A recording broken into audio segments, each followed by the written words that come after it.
शन्नो मित्रशं वरुणः शन्नो भवत्पर्यमा शन्न इन्द्रो बृहस्पतिः शन्नो विष्णुरुक्रमः नमो ब्रह्मणे नमस्ते वायो त्वमेव प्रत्यक्षं ब्रह्मासि त्वमेव प्रत्यक्षं ब्रह्म वदिष्यामि ऋतं वदिष्यामि सत्यं वदिष्यामि तन्माम् अवतु तद्वक्तारमवतु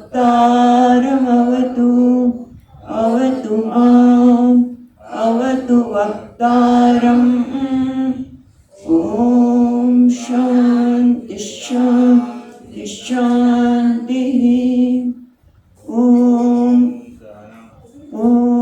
सहनाववतु सहनौ भुनक्तु सह वीर्यं करवावहै तेजस्विनावधीतमस्तु मा विद्विषावहै ॐ शान्ति शान्ति शान्तिः श्रुतिस्मृतिपुराणानाम् आलयं करुणालयं नमामि भगवत्पादं शङ्करं लोकशङ्करं शङ्करं शङ्कराचार्यं केशवं बादरायणं सूत्रभाष्यकृतौ वन्दे भगवन्तौ पुनः पुनः ईश्वरो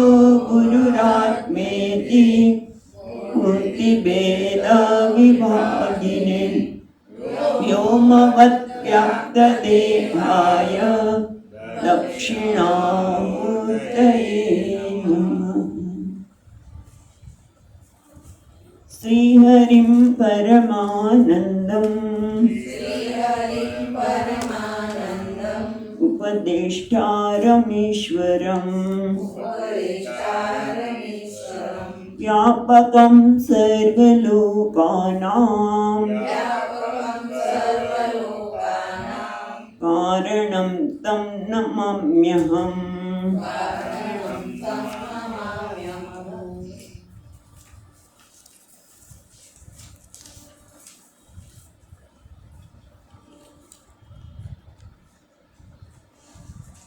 एक श्लोक की पाठ करें। 101 नित्याभ्यासादृते प्राप्तिः न भवेत् सच्चिदात्मनः तस्मात् ब्रह्मनिदिध्यासेत् जिज्ञासु श्रेयसे चिरम् यमो हि नियमस्त्यागः मौनं देशश्च कालतः आसनं मूलबन्धश्च देह साम्यं च दृक्स्थितिः प्राणसंयमनं चैव प्रत्याहारश्च धारणा आत्मध्यानं समाधिश्च वृत्तान्यङ्गानि वैक्रमात् सर्वं ब्रह्मेति विज्ञानात् इन्द्रियग्रामः संयमः यमोयमिति सम्प्रोक्तः अभ्यस्नीय मुहुर्मुहुः। પહેલા તો આપણે કહે છે કે સચ્ચિદાનંદ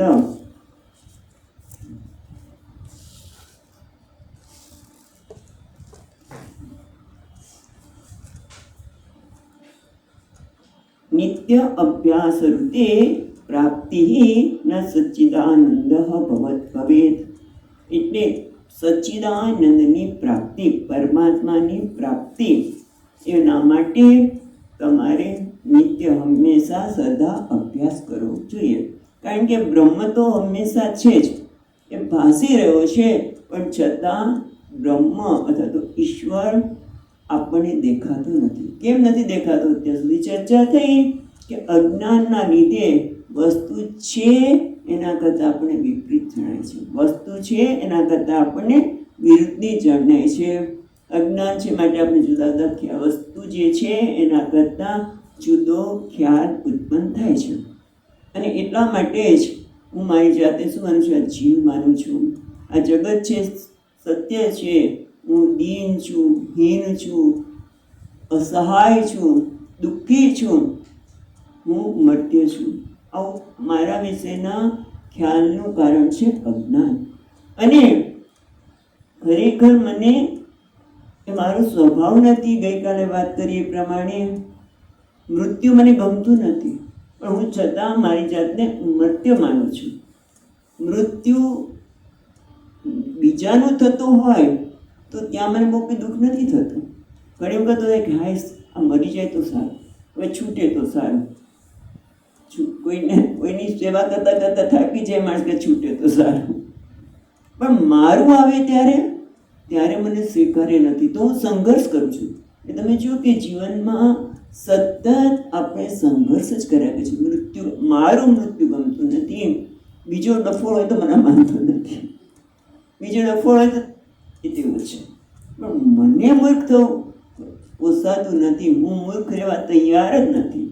અને એટલે તો કહું ને, નાનું બાળક પણ મૂર્ખ એટલે અજ્ઞાની રહેવા તૈયાર નથી. બધા ચોપડી વાંચી ત્યારે યાદ છે કે છોકરી, બાળક કોણ હતું, છોકરો કે છોકરી, પણ એ પણ ચોપડી ખોલીને બેસી ગયું, પણ એ ચોપડી ઊંધી હતી, કંઈ વાંધો નહીં.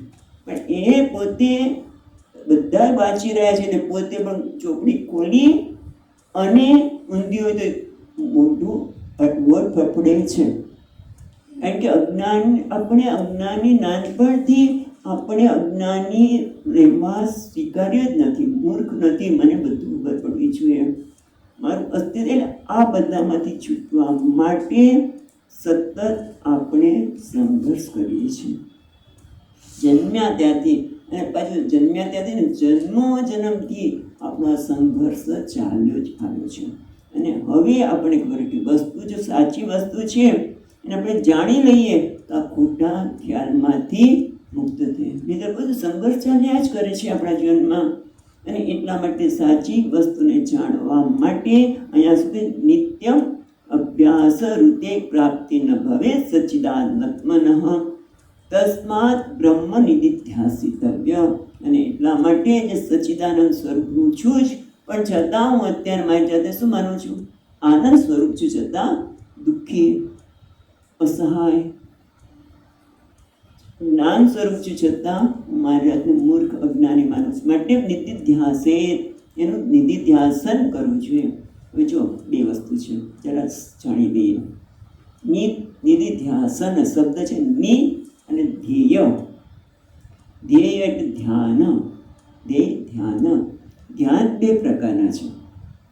એક ધ્યાન છે જેમાં આપણે કલ્પના કરવાની છે, બીજું ધ્યાન છે જેમાં વસ્તુ જેવી છે એવી જોવાની છે. જો પેલું ધ્યાન એટલે કે સગુણ બ્રહ્મનું ધ્યાન છે, શાલિગ્રામ, પણ એમાં આપણે વિષ્ણુની કલ્પના કરીએ છીએ. અને પછી આપણને શાસ્ત્રએ કહ્યું હોય એ રીતે એ અંગને જોવા માટે પ્રયત્ન કરીએ છીએ. છે એક સામાન્ય મનની બનાવવાનું એક મૂર્તિ શબ્દ કહીએ આપણે અત્યારે સમજવા માટે, પણ હવે એના માટે સ્વરૂપ બની ગયું છે. પણ જતાનું ધ્યાન કરે છે, એના ચરણોથી માંડીને એનું જોઈએ, કલ્પના કરે છે. આ જે દેખાય છે એ તો આ સૃષ્ટિના સર્જનહાર છે. એટલે ખ્યાલ આવે છે કે એટલે આપણે ધ્યાન કરે છે. જ્યારે બીજું શું છે?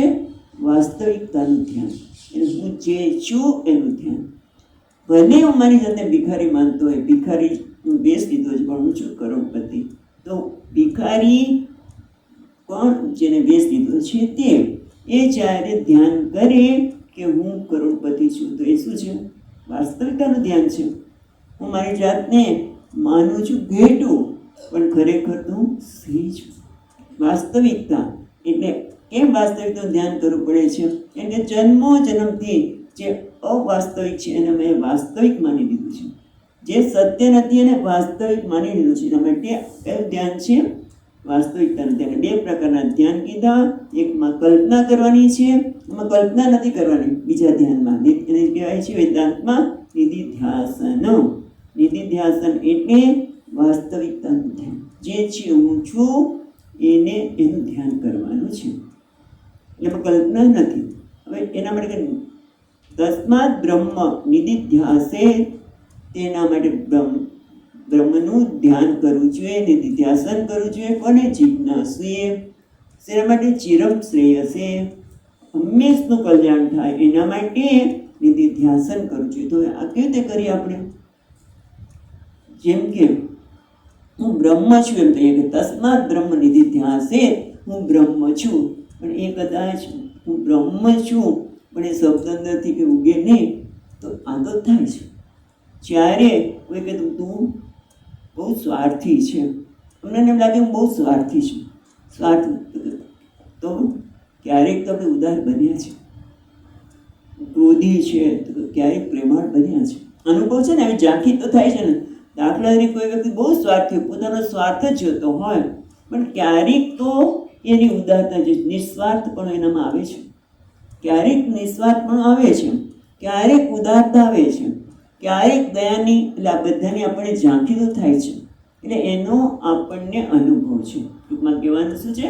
ઝાંખી જેમ ભગવાનની થાય એમ મારામાં પ્રેમાળતાના, નિસ્વાર્થપણાના, ઉદારતાના દર્શન થાય છે. એ હું છું.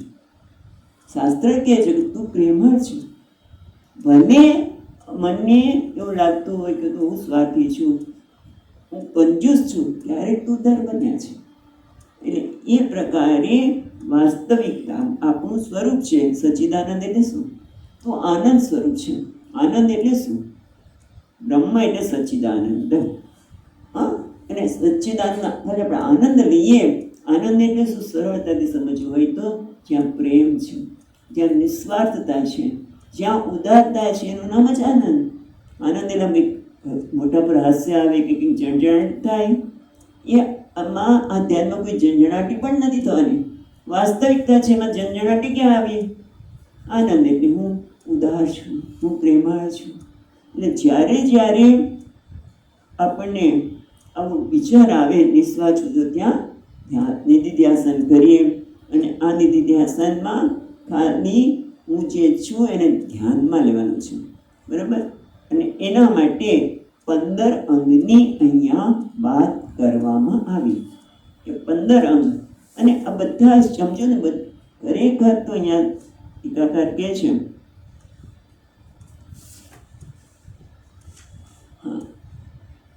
યમને સમજાતા સ્વાભિમતમ લક્ષણમ આહ. સ્વાભિમતમ એટલે પોતાને, અભિમતમ એટલે પોતાને જે પોતાની દર્શન છે એ પ્રમાણે બધા પોતાના મત બતાવે છે. જેમ યોગમાં શું છે કે યમ નિયમ પ્રાણાયામ પ્રત્યાહાર, તો એમાં આ યમ શબ્દ સમજાવતા આપણે કાલે જોયું એ પ્રમાણે સર્વમ બ્રહ્મ ઇતિ વિજ્ઞાનાત ઇન્દ્રિય ગ્રામ સંયમમ, તો ત્યાં પણ સ્વાભિમતમ એટલે પોતાના મતને અનુસરીને લક્ષણ આપવામાં આવે છે. એટલે યોગશાસ્ત્રમાં પણ આ છે યમ. ભક્તિમાં પણ યમ આવે. યમ એટલે શું? કે પોતાની વૃત્તિઓને કાબૂમાં રાખવી. નિયમ એટલે પેલા વૃત્તિઓને કાબૂમાં રાખવી. અને નિયમ એટલે કંઈક નિયમ રાખવો, કંઈક કરવું, બરાબર? એટલે યમ એટલે આપણી વૃત્તિઓને કાબૂમાં રાખવી. જેમ કે મને ખોટું બોલવાની ટેવ પડી જાય છે. માણસ ખોટું બોલવાની ટેવ પડી ગઈ છે. ખરેખર ખોટું બોલવાની ટેવ પડી, પણ તમે જોજો એ ખોટું કેમ બોલે છે? કોઈ પણ વ્યક્તિ ખોટું કેમ બોલે છે? ક્યારે વિચારીએ છીએ આપણે? કારણ કે કંઈક અંદર દબાણ છે. શું?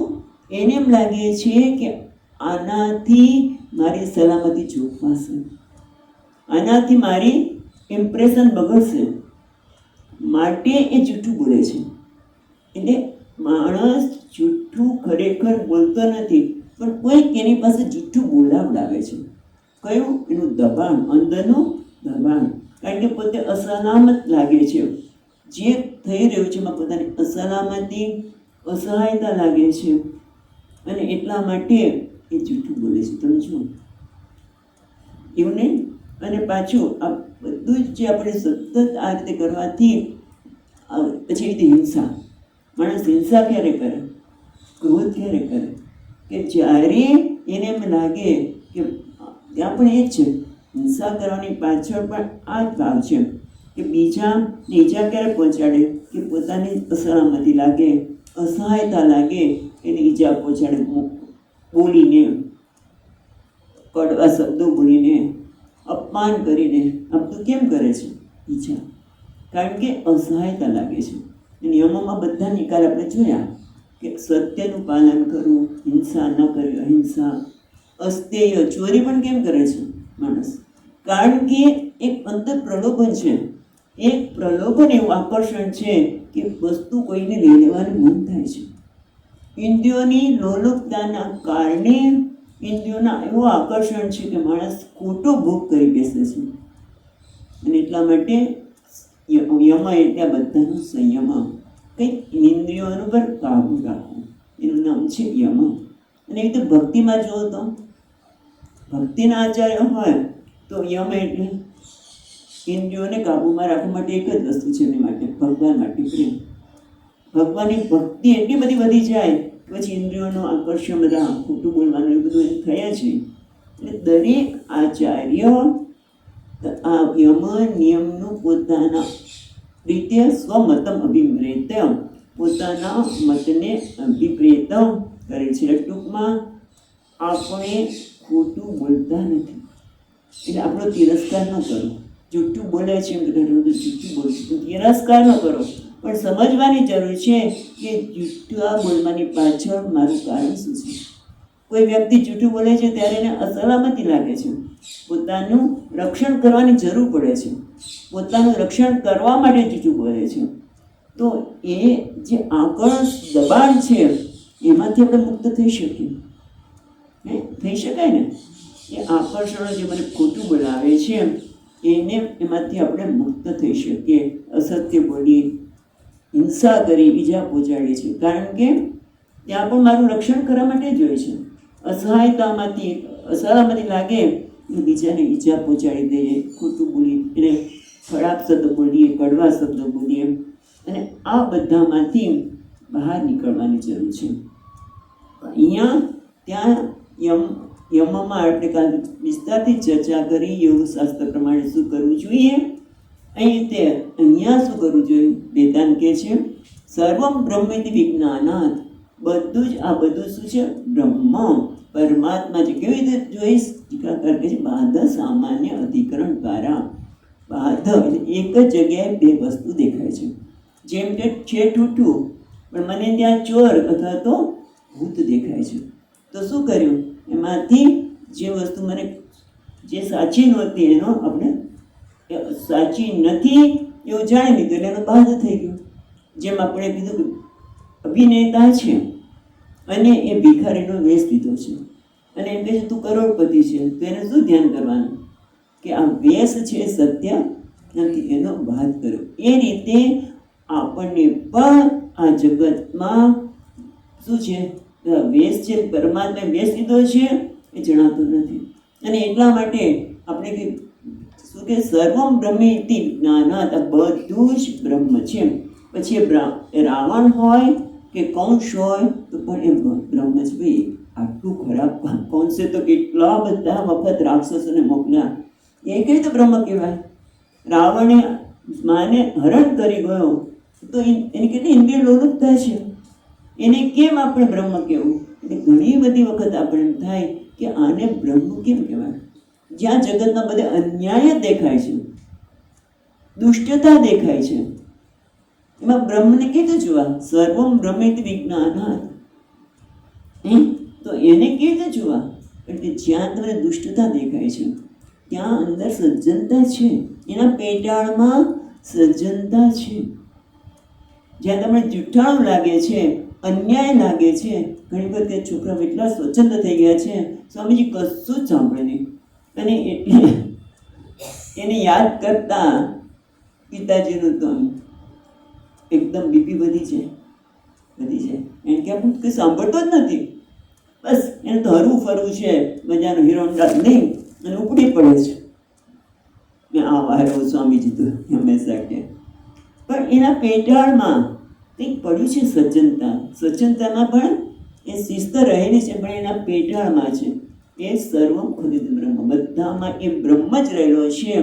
એના પેટાળમાં એટલે અંદર જરા જુઓ તો રાવણ પણ કોણ છે? ભગવાન જ એ વ્યસ્તિને આવે છે. જરા અઘરું લાગે.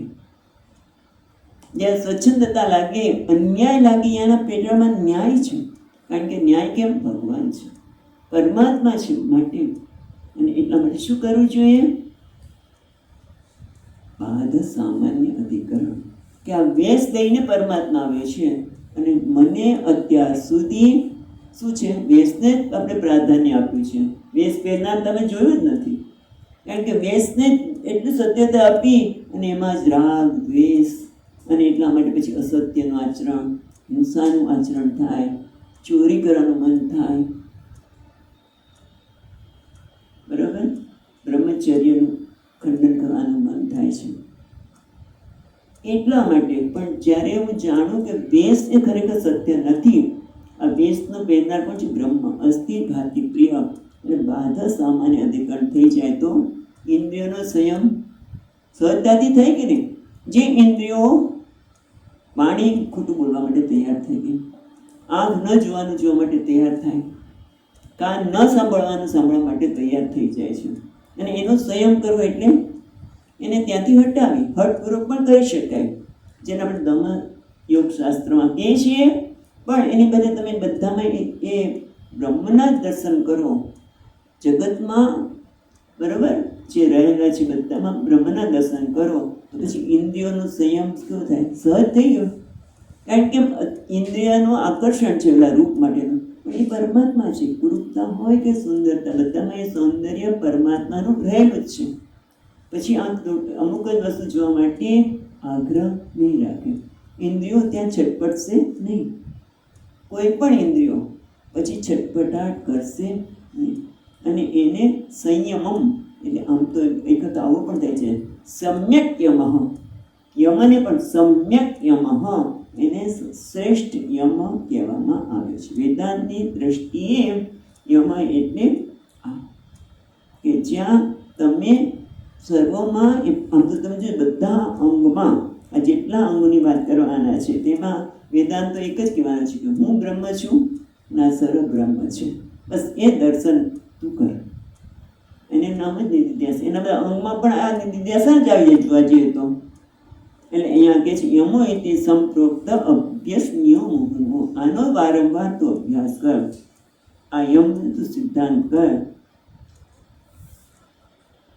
એ ટૂંકમાં યમ એટલે જીવનમાં કંઈ કરવાનું છે. હવે આપણે કહે છે નિયમ.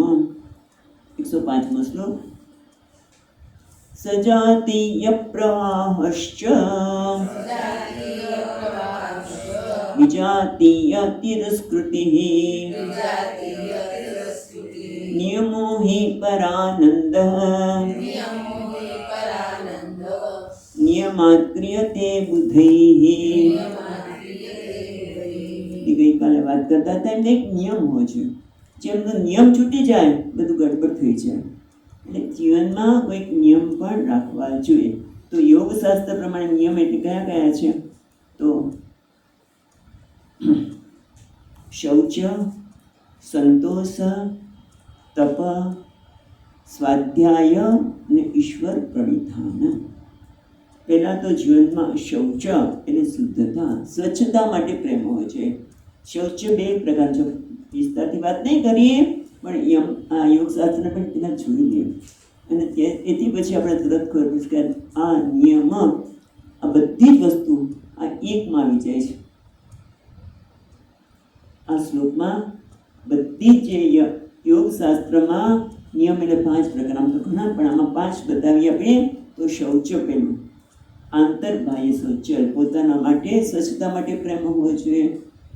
જે આજકાલ ઘણી વખત આપણા યુવાનો કરીને ઠંડી લાગે છે કંઈ નાવાની જરૂર નથી, રાત્રે નાસો, બીજે દિવસે નાસો, સ્પ્રે કરી દીધો. આંતરિક શૌચાલય એટલે બહાર માટે, બહારની આપણી વસ્તુ છે એને પણ સ્વચ્છતા જાળવીએ. અને પછી અંતઃકરણનું પણ શૌચ, મનમાં ઉઠતી ખોટી વૃત્તિઓ, નકારાત્મક કોઈના માટે ઉઠતી વૃત્તિઓનો ત્યારે ત્યાં નિકાલ કરી દેવાનો. નિકાલ ન કરીએ ને પછી ભરાવો થાય, પછી એમાંથી ક્રોધ, જુઠ્ઠાણું બધું આવે. એટલે તરત જ હું આ કેમ જૂઠું બોલું છું, ક્યાં મારી અસહાયતા દાડી, ક્યાં મને મારું રક્ષણ કરવાની જરૂર પડી, આમ ન કરું તો ચાલે કે નહીં, અને તરત જ એનો નિકાલ કરી દેવાનો. નહીં તો પછી બધું ભેગું થઈ જાય. સ્વામીજી કે ચોમાસામાં વરસાદ આવે એની જાતે ઘાસ બધું ઉગી જાય, અને જો તમે બગીચામાં 6 મહિના ન જાઓ તો તમે પછી પગે મૂકી ન શકો. એટલે એનું નિંદામણ કરવું પડે. મેં મનમાં પણ નિંદામણ કરેલું શૌચ. પછી છે સંતોષ. સંતોષ પણ જીવનમાં બહુ મહત્વનો છે. બસ એક જ, મને જે મળ્યું છે એ કોણ આપે છે? ઈશ્વર. જો મારી માટે જરૂર નથી તો ઈશ્વર નથી આપતો. પણ પછી એવું નહીં અભિમાનથી, દ્રાક્ષ ખાટી છે, દ્રાક્ષ માટે પ્રયત્ન કર્યો, ન મળ્યો, મારી જરૂર નથી એટલે નથી આપતું ભગવાન, મને જોતું જ નથી, ભગવાન આપે ને તોય નથી જોતું. એ શું છે? અભિમાન છે. એ નહીં, પણ મને જે જરૂરી નહીં હોય, જેને મારી આવશ્યકતા નથી, જેનું હેન્ડલ જ નહીં કરી શકું, એના માટે ભગવાન આપતો નથી. ભગવાને જે મને આપ્યું છે એ મારી જરૂરિયાત છે માટે મને હેન્ડલ કરી શકું છું. કદાચ વધારે પડતા તમે હેન્ડલ ન કરી શકીએ, માટે જે આપ્યું છે એ ભગવાને આપ્યું છે, મારી જરૂરિયાતને સમજીને આપ્યું છે, માટે સંતોષ. પછી તપ. તપ એટલે પોતાનું ધર્મ કે કર્તવ્ય પાલન કરવા માટે કષ્ટ સહન કરવું. પોતાના ધર્મનું પાલન કરવા માટે, કર્તવ્યનું પાલન કરવા માટે કષ્ટ સહન કરવું જ પડે છે. જેમ એકાદશી આવે ત્યારે આપણે સમજણપૂર્વક કષ્ટ નક્કી કરીએ છીએ કે ના, આજે હું અન્ન નહીં ખાઉં, ભલે 11 ખાતા જ ખાવા ન જોઈએ, કારણ કે એના માટે નથી 11, પણ એની વે અન્નનો ત્યાગ, એના માટે આપણી જાતને કષ્ટ આપીએ છીએ, ઇન્દ્રિયોને કષ્ટ આપીએ છીએ, સમજણપૂર્વકનો તપ. એ રીતે અહીંયા તપ એટલે આપણા કર્તવ્ય કર્મને, ધર્મનું પાલન કરવા માટે સહન કરવું નામ છે તપ.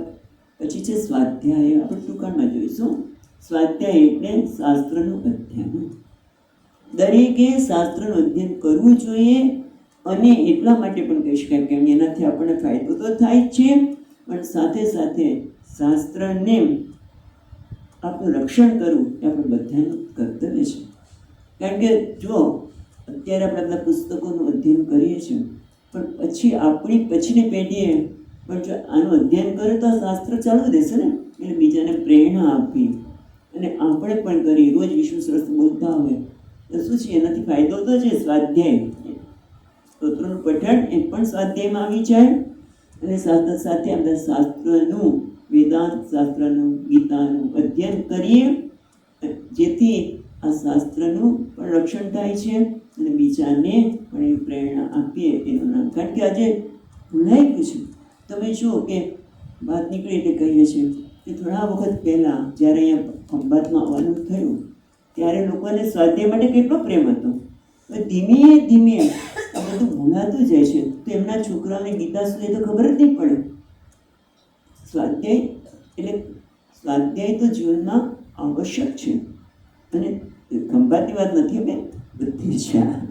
તો ખંભાત એટલી યાદ આવ્યું, ખૂબ બધા લોકોને કેટલો આદર છે સત્સંગ માટે, બધું છોડીને સત્સંગ માટે પહોંચી જાય.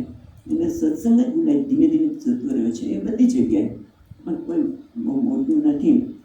એની પણ સ્વાધ્યાય આપણા જીવનમાં હોવો જોઈએ. એટલે આપણે શૌચ, તપ, સ્વાધ્યાય, પછી ઈશ્વર પ્રણિધાન, 5 છે ભાઈ. સંતોષ રહ્યો ને, સંતોષ શૌચ સંતોષ તપ સ્વાધ્યાય અને ઈશ્વર પ્રણિધાન. ઈશ્વર પ્રણિધાન એટલે જે કંઈ મારી પાસે મારા વ્યક્તિત્વનું જે કંઈ છે બધું ભગવાનને સમર્પણ. મને જે કંઈ મળ્યું છે એ ભગવાન આપેલું છે, માટે તે રાખું છું. એમાં કોઈ અભિમાન ન કરું. અને જે કંઈ સંબંધો છે પણ ભગવાનના અનુગ્રહથી છે, અને જે છે એ સમર્પણ ઈશ્વર પ્રણિધાન. ભવિષ્યમાં પણ જે કંઈ મને મળશે એ બધું જ પ્રભુને અર્પણ. મારું સંપૂર્ણ વ્યક્તિત્વ જે કંઈ છે પ્રભુને અર્પણ કરી દે. જે મળે છે મારા માટે પ્રસાદ, ઈશ્વર પ્રણિધાન. અને ભક્તિ એને શું કહેવામાં આવે છે? નિયમ. અહીંયા નિયમને શું કહે છે? સજાતિ પ્રવાહશ્ચ વિજાતીય તિરસ્કૃતિ. નિયમ ઇતિ પરાનંદ નિયમાત ક્રિયતે બુદ્ધિ. નિયમપૂર્વક બુદ્ધિશાળી વ્યક્તિ આ કરે છે. શું કરે છે? કારણ કે મનમાં બે પ્રકારની વૃત્તિ ચાલવાની, કાં તો સજાતીય કાં તો વિજાતીય. ઘટઘટ સજાતીય વૃત્તિ ચાલતી જ હોય. જેમ કે મારે મુંબઈ જવું છે દાખલા તરીકે, કે ઋષિકેશ જવું છે, તો આખો દિવસ આપણને ઋષિકેશ જવાનું છે તો આ જરૂર પડશે, પેલું જરૂર પડશે, સજાતીય વૃત્તિ છે. પણ અચાનક પછી બીજો વિચાર આવે, ત્રીજો વિચાર આવે, એટલે કે વિજાતીય. એ વિજાતીય પ્રવાહ. એટલે અહીંયા સુધી વિજાતીય પ્રવાહની તિરસ્કૃતિ અને સજાતીયનો આદર, એને સતત લેવું, એને કહેવામાં આવે છે. એટલે કે શું કહે છે? અહીંયા કહે છે સજાતીય એટલે પ્રત્યેક અભિન્ન પર બ્રહ્મ તદેકાર વૃત્તિ. એટલે સતત હું બ્રહ્મ છું, હું આનંદ સ્વરૂપ છું, હું પ્રેમાળ છું.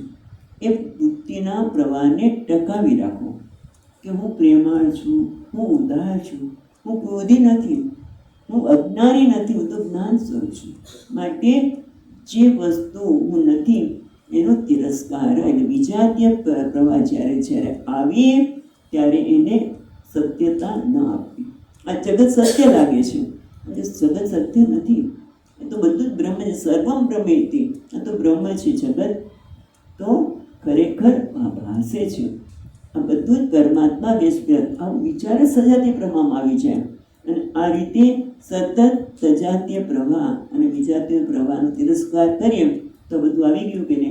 જે યમ એમાં શું કીધું? પહેલું સંતોષ, તપ, સ્વાધ્યાય બધું અંદર આવી ગયું. બધું જ એકમાં એમણે લઈ લીધું. બસ એટલું કહીને બધું અંદર આવી ગયું. સજાતીય પ્રવાહનો સતત સજાતીય પ્રવાહ એટલે અહમ અસંગો અસ્મિ. અહીંયા એટલે બધું તમે સતત પ્રત્યેક અભિન્ન બ્રહ્મ હું છું એ પ્રકારે, અથવા તું અસંગ છું, આ બધા મને કોઈ વસ્તુ મને પ્રભાવિત ન કરી શકે. એટલે અસંગ હમ, અવિક્રિયો હમ, કોઈ વિકાર કે કોઈ વસ્તુ મારા પર પ્રભાવ ન કરી શકે. હું અવિકારી છું, હું અસંગ છું. આ પ્રકારનું સતત ધ્યાન કરે. અને વિજાતીય પ્રમા એટલે બ્રહ્માત્મા વિલક્ષણ જે જગતના પૂર્વના જે સંસ્કાર છે એ જે સતત આવ્યા કરે છે તેનો અનાદર કરીએ, એની ઉપેક્ષા કરીએ, એને કહેવામાં આવે છે નિયમ.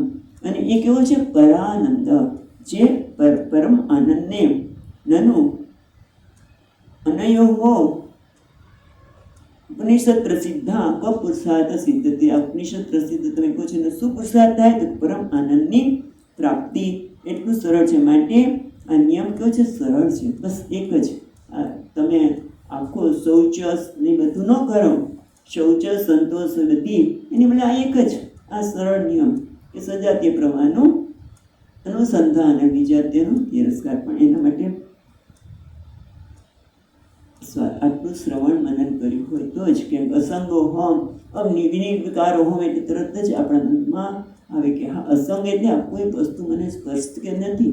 જે વસ્તુ જગતની વસ્તુ મને સ્પર્શી રહી છે અત્યારે, પણ હું તો આગળ જ અસંગ છું. જેમ પ્રકાશની અંદર કોઈ પણ પ્રવૃત્તિ થતી હોય, કોઈ પુણ્ય કાર્ય કરતો હોય, ભજન કરતો હોય ને કોઈ જુગાર પણ રમતું હોય, તો પ્રકાશને કંઈ અસર થતી નથી. એ રીતે હું અસંગ છું. એ કદાચ જરૂર પડે તો આ રીતે વિચાર કરીને હું અસંગ છું, અવિક્રિય છું. મારામાં કોઈ વિકાર સંભવે નહીં, મારી ઇન્દ્રિયો દોડી શકે નહીં. જે કહીને આપણે શૌચ્ય, સંતોષ, વિકાર આવી શકે નહીં. કારણ કે સંતોષ ક્યારે આવે? કે સંતોષ એટલે કોઈ પણ વસ્તુ માટે વિકાર નહીં. જે છે બધું સ્થાને છે. Everything is order. Everything is order, એ પણ બ્રહ્મ જ છે. જે છે બધું જ જાણે છે, કોઈ અન્યાય જેવી વસ્તુ નથી. એટલે બધું જ ન્યાય જ છે, નિયમ જ છે. નિયમ અનિયતિ છે, આ નામ જ સજાતીય પ્રવાહ. એટલે તમે બ્રહ્મ છો એવું જુઓ, આ બધું જ જે કંઈ છે ઈશ્વર છે, એ પણ સજાતી પ્રવાહમાં આવે, અસંગ છે. જે રીતે જે સમયે આપણને જે વસ્તુ ડિસ્ટર્બ કરતી હોય ત્યારે આ પ્રમાણે જોઈએ. એનું નામ છે નિયમ, જે મને પરમ આનંદની આપને પ્રાપ્તિ કરાવનાર છે. અને એટલા માટે જે બુદ્ધિ, જે વિવેકી છે, આ નિયમનું સદા પાલન કરતા હોય છે. હવે પછીનું આવે છે ત્યાગ. ત્યાગ એટલે આપણે જોઈએ ત્યાગ પ્રપંચ રૂપસ્ય ચિદાત્મત્વાવલોકના ચિદાત્મત્વાવલોકના ત્યાગો હિ મહતાં પૂજ્ય સદ્યો મોક્ષમયો યતઃ. ત્યાગનું લક્ષણ આપે છે કે ત્યાગ કોને કહેવાય. બધા જુદા જુદા લક્ષણો આપે છે.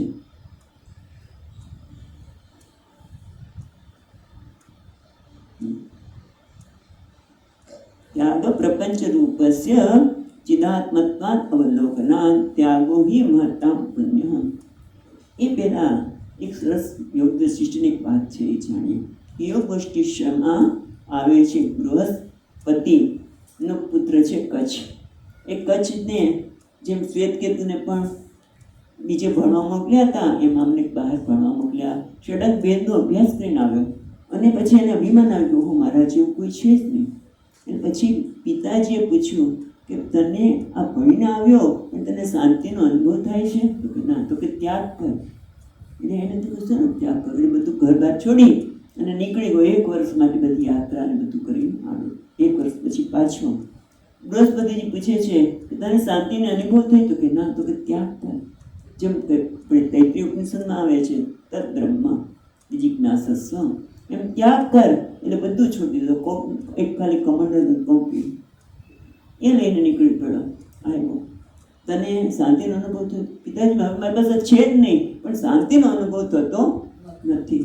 તો પછી ત્યાગ કર. તો કે આ શરીર રહ્યું છે, કપીને કશું છે ને, શરીરનો ત્યાગ કરી દો. એનો બરોબર ચિત્તા તૈયાર કરીને જ્યાં પ્રવેશ કરવા જાય છે તે પિતાજી હાથ પકડ્યો કે બેટા આ ત્યાગની શું જરૂર છે? આ તું ત્યાગ કરી દે શરીરનો તો પછી બીજો જન્મ તો મળવાનો જ છે.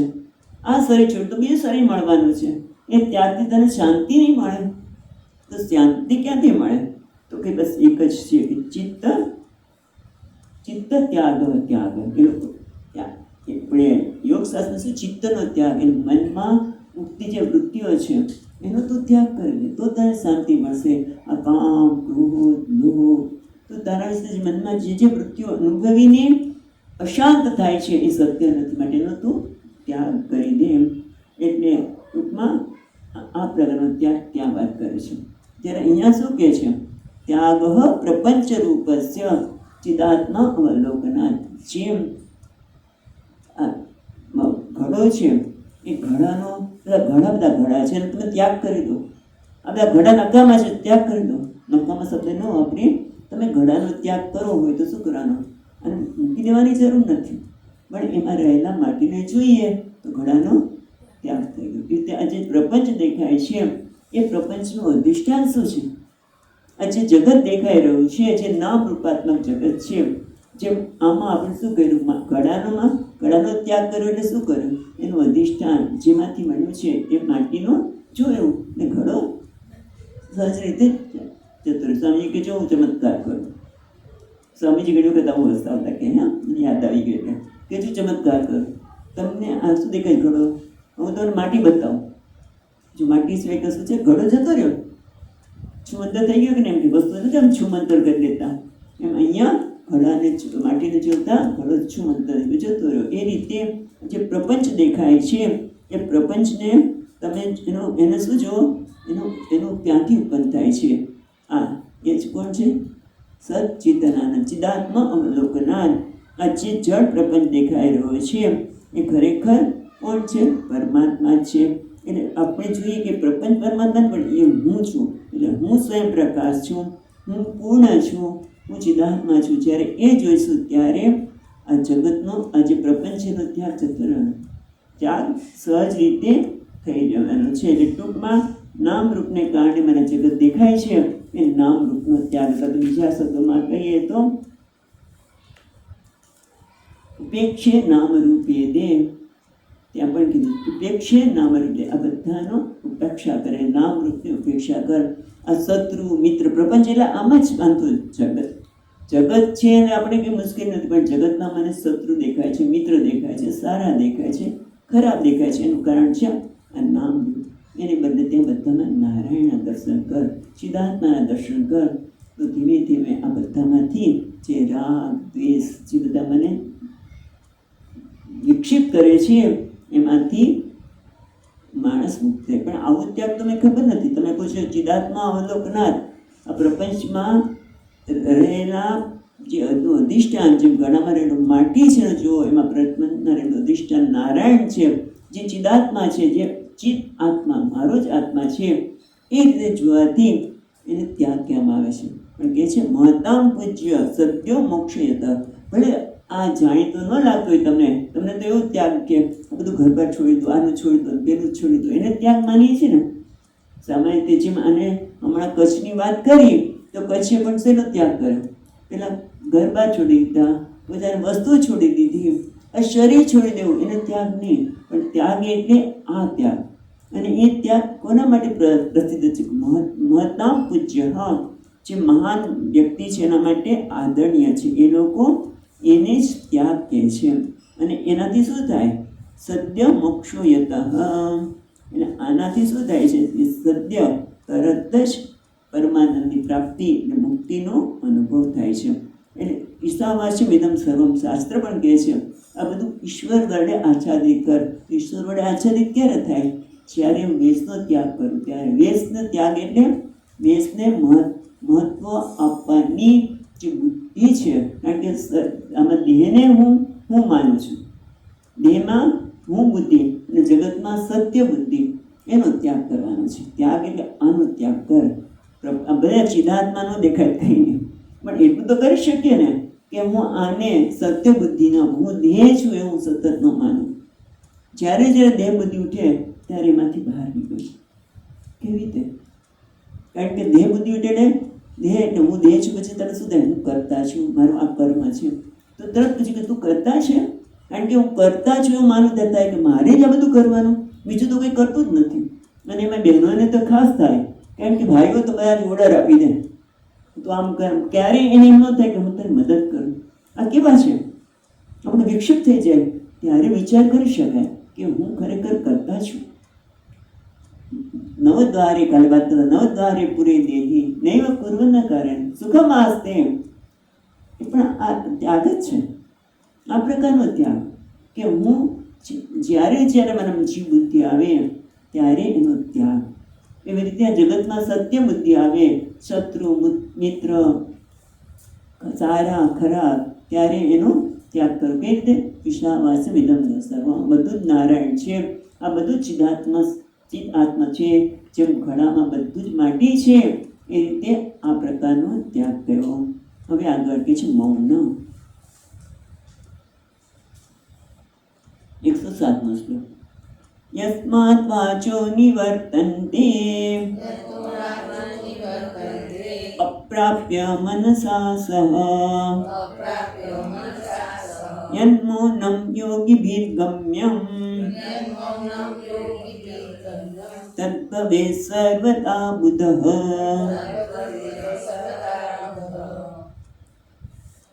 મૌન એટલે સામાન્ય રીતે આપણે શું કહીએ? બોલવાનું બંધ કરી દેવું, કાષ્ટ મૌન. પણ મન અંદર કકડાટ કરતો હોય એને ન કરવા દેવું, એને સામાન્ય રીતે આપણે મૌન કહેતા હોય છે. સારું છે, શરૂઆતમાં વાણીનું મૌન બરોબર છે, પણ અહીંયા તો શું કહે છે? મૌન એટલે યસ્માદ વાચો નિવર્તન્તે અપ્રાપ્ય મનસા સહ. જ્યાંથી વાણી વાચો નિવર્તન્તે અપ્રાપ્ય મનસા સહ, જેને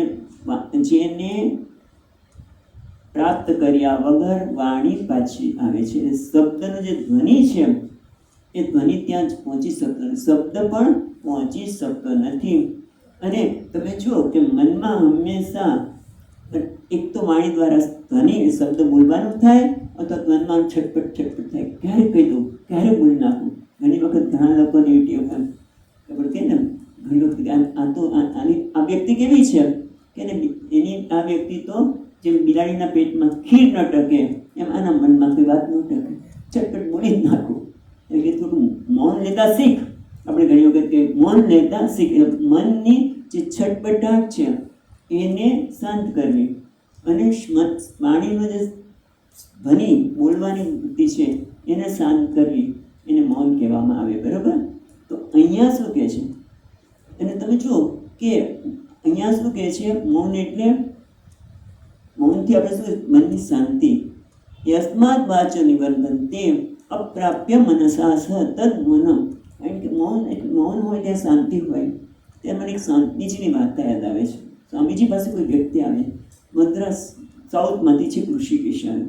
સ્વામીજી મારે ધ્યાન કરવું છે, એટલે કે અવાજ ન હોય, શબ્દનો ધ્વનિ ન હોય, શાંતિ હોય ત્યાં મારે કરવું છે. હું આ ઋષિકેશ આવે છે, પણ આ ઋષિકેશમાં બધું અવાજ આવતો હોય, સવારે પ્રાર્થના ચાલતી વગેરે, માઇક બીક આવે, મને અહીંયા નથી જોયું. સ્વામીજી કે ચાલ ઉત્તરકાશી જા, તને ચીઠી લખી આપું. ઉત્તરકાશી ગયો, ત્યાં કહે છે ગંગાજીનો અવાજ આવે છે, અવાજ બહુ આવે છે, પક્ષીનો અવાજ આવે છે. પાછું આવી ગયું કે મને અહીં ક્યાંય મૌન કે શાંતિ જણાતી નથી. પણ ખરેખર મૌન એટલે શું? યતો વાચો નિવર્તન તે, જ્યાંથી વાણી શબ્દની પ્રવૃત્તિ નિમિત્ત, જે શબ્દની પ્રવૃત્તિ શું છે, શબ્દની પ્રવૃત્તિ શું છે, જાતિ, ક્રિયા, ગુણ, સંબંધ એને વર્ણો એના, એ શબ્દની પ્રવૃત્તિ છે. બરાબર ને? તમે કઈ જ્ઞાતિના છો તો તમે શબ્દથી જ વર્ણવાના છો. પછી ક્રિયા, આ શું કરે છે, તારો રસોઈયો છે, આ કોણ છે, તો આ તો બહુ સજ્જન માણસ છે, આ માણસ દુર્જન છે, શબ્દથી વણીએ છે. પછી આ કોણ છે, તો કે આનો રામ કોણ છે, તો દશરથના પુત્ર છે. એટલે સંબંધ. તમે જો પ્રપંચની સંસારની કોઈ પણ વાત છે એ શબ્દથી થાય છે. અને શબ્દ જગતમાં તમે જુઓ તો કોઈ પણ વર્ણન કરે તો કાં તો જાતિથી કરીએ છીએ, કાં તો ક્રિયાથી કરીએ છીએ, કાં તો ગુણથી કરીએ છીએ, કાં તો સંબંધથી કરીએ છીએ. પણ પરમાત્મા જે બ્રહ્મ છે કેવો છે, જેની જાતિ, ક્રિયા, ગુણ કશું જ નથી. એટલે યસ્માત વાચો નિવર્તન થઈ, એટલા માટે વાણી એનું વર્ણન કરી શકતી નથી. તો મન પહોંચી શકે, તો કે ના, મન પણ નહીં. મનનું પણ જે અધિષ્ઠાન છે, મનને જે શક્તિ આપનાર છે, એ મન પણ ત્યાંથી ક્યાંય પહોંચી શકતું નથી. એને મૌન કહે છે. એ બ્રહ્મને તો જાણ ને મૌન સહજ થઈ ગયું. બાકી તું ગમે ત્યાં જઈ ત્યાં મૌન તને જોવા મળશે. અને મૌન એટલે આ પરમાત્માને, એટલે કે છે શબ્દ પ્રવૃત્તિ નિમિત્તમ જાતિ ક્રિયા દેહ અભાવાત. મૌન એટલે અવાચમ મનગોચરમ, જે મનનો પણ વિષય નથી, વાણીનો તો વિષય છે જ નહીં, પણ મનનો પણ વિષય નથી. એ પણ છે બ્રહ્મ. યદ બ્રહ્મ તદ અસ્તમ અસ્મિ. કે તું છે એ પ્રમાણે તું તેનું ધ્યાન કરજો છું. એનું નામ જ મૌન. યોગી ભી એટલે અહીંયા કહે છે ને, યત મૌનમ યોગી ભી ગમ્ય. આ પ્રકાર મૌન યોગીને સ્વીકાર્ય છે, ગમ્યને સ્વીકાર્ય છે. પણ કયા યોગી? જ્ઞાન યોગી ભી, જે જ્ઞાની છે, જે પ્રત્યેક અભિન્ન તેન, જે પોતાનાથી ભિન્ન નથી એવા બ્રહ્મ છે. બ્રહ્મ કેવું છે? વાણી અને મનનો વિષય નથી. તેવા બ્રહ્મને પોતાની રૂપે જાણે છે અને એનાથી શું થઈ જાય છે, પછી કંઈ કહેવાનું રહેતું જ નથી ને, એટલા માટે મૌન થઈ જાય છે. કારણ કે બોલવાનું શબ્દ, વાત, ચર્ચા કરી થાય શબ્દ દ્વારા, કાં તો જાતિ ક્રિયા. પણ જે બ્રહ્મ છે, જે હું છું, એને કોઈ જાતિ ક્રિયા કે ગુણ કે સંબંધ છે જ નહીં, તો પછી બોલવાની ક્યાં વાત શબ્દની? અને એ જ રીતે તદ અમસ્મિતિ અનુસંધાય, સતત જે બુદ્ધ વિવેકી છે, બ્રહ્મરૂપમ મૌનમ સદા સર્વદા બુદ્ધ વિવેકી હવે. એ રીતે આ બ્રહ્મરૂપ જે પ્રસિદ્ધ છે, કોણ? યોગીઓમાં જે જ્ઞાનીઓ છે એના માટે જે પ્રસિદ્ધ આ પ્રકારનું મૌન છે, એ મૌનને, એ પ્રસિદ્ધ મૌન જે છે કે હું જ બ્રહ્મરૂપ છું, એ જે વાણી અને મનનો વિષય નથી, એ હું છું, એ પ્રમાણે તદ અહમ અસ્મિતિ એ હું છું એ પ્રમાણે સતત અનુસંધાન કર. નાનું પછી પ્રશ્ન કહે છે, આ તમે મૌનની વાત તો કરી, પણ કેવું છે? નનુ ઇદમ પ્રત્યેક અભિન્ન બ્રહ્માનુસંધાન ધ્યાન રૂપમાં. તમે કોઈ પ્રત્યેક અભિન્ન એ હું છું એ પ્રમાણે અનુસંધાન કરવું, એનું નામ તો મૌન છે. પણ તો ધ્યાનમાં આવે છે, તમારું એમ આવશે ત્યારે એ પણ આવે છે. આ એ તમે મૌન કેવી રીતે કહો છો? એટલે 108 અને 9મા શ્લોકમાં પેલા મૌનની વ્યાખ્યા આપશે અને પછી જે પ્રસિદ્ધ મૌન છે શું છે એ બતાવે છે. તો આપણે 108મો શ્લોક પેલા વાંચીએ. વાચો યસ્માન નિવર્તન્તે તદ્વક્તું કેન શક્યતે પ્રપંચો યદિ વક્તવ્યઃ સોપી શબ્દ વિવર્જિતઃ.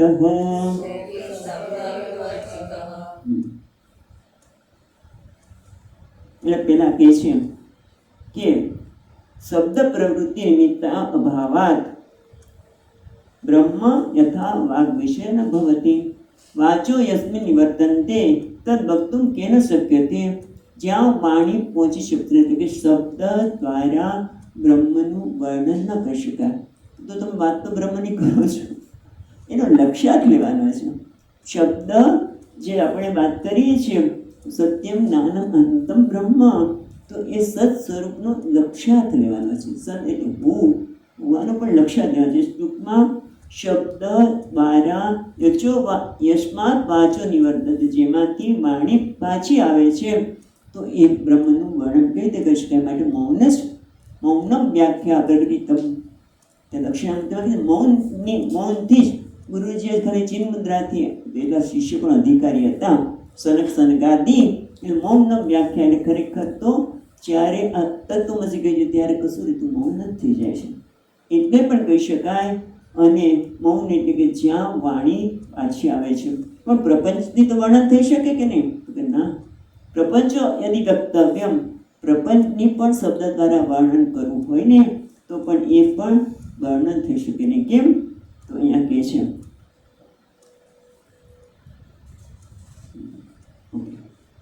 પ્રપંચનું વર્ણન કરતું કે આ જગત શું છે?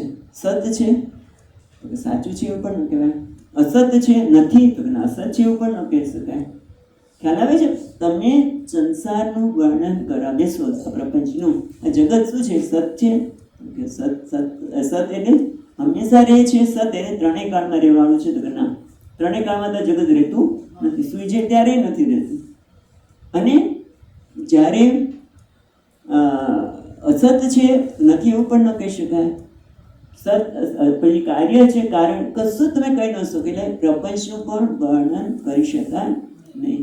એટલે કહે છે કોઈ પણ રીતે વર્ણન કરી શકાય નહીં. એટલા માટે કેવું છે આ મૌન, એટલે આ મૌન જે અમે તમે કહીએ છીએ ને એટલા માટે કહીએ છીએ કે જ્યાં પ્રપંચનું પણ શબ્દ દ્વારા વર્ણન ન કરી શકાય અને બ્રહ્મનું પણ વર્ણન કરી શકાય નહીં. અને જ્યાં વર્ણન ન થાય ત્યાં શું છે? મૌન જ છે. જ્યાં આગળ જોઈએ પણ આ મૌનની તમે વાત કરો છો એવું મૌન તમને નથી ખબર. અમને તો ખબર છે કે ભાઈ બોલવું ન જોઈએ, વાણીનું મૌનની ખબર છે, કાષ્ટ મૌનની ખબર છે, પણ આવા મૌનની તમને ખબર નથી. એટલે ટૂંકમાં આ મૌનના સંદર્ભમાં જે આપણી કહીએ ને ગેરસમજ છે એને જરાક બતાવતા કહે છે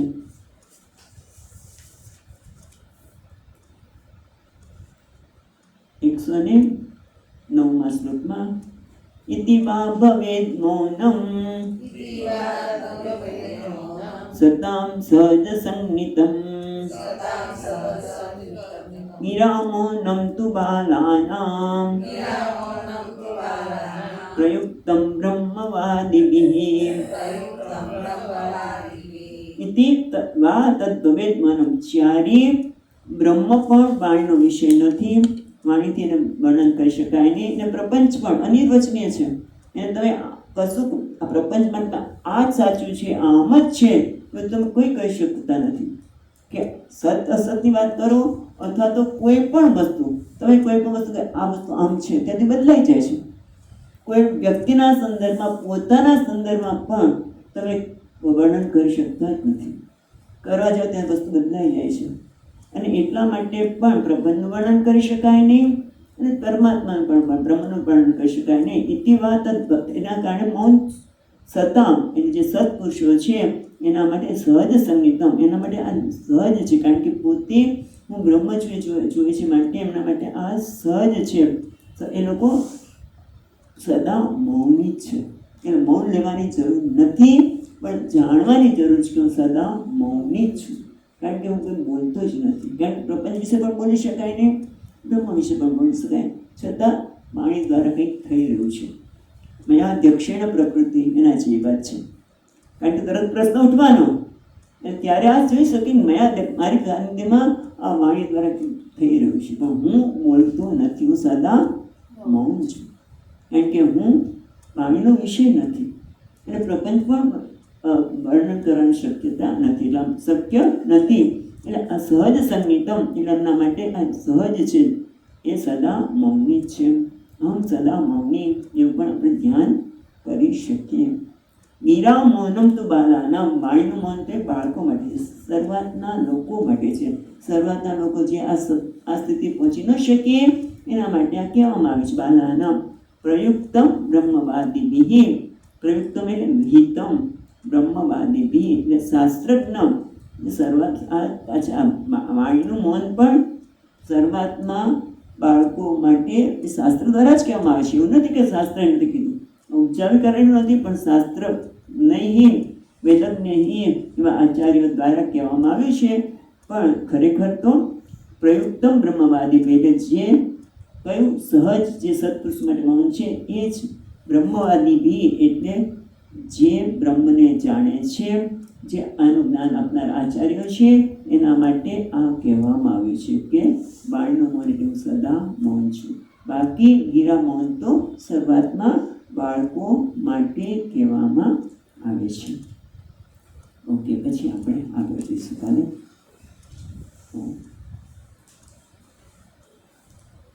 ઓમ પૂર્ણમદઃ પૂર્ણમિદં પૂર્ણાત પૂર્ણમુદચ્યતે પૂર્ણસ્ય પૂર્ણમાદાય પૂર્ણમેવાવશિષ્યતે. ઓમ શાંતિ શાંતિ શાંતિ. શંકરં શંકરાચાર્યં કેશવં બાદરાયણં સૂત્રભાષ્યકૃતૌ વંદે ભગવन्तૌ પુનઃ પુનઃ. ઈશ્વરો ગુરુરાત્મેતિ મૂર્તિભેદ વિભાગિને વ્યોમવદ્વ્યાપ્તદેહાય દક્ષિણામૂર્તયે નમઃ. ઓમ શાંતિ શાંતિ શાંતિ. હરિ ઓમ. શ્રી ગુરુભ્યો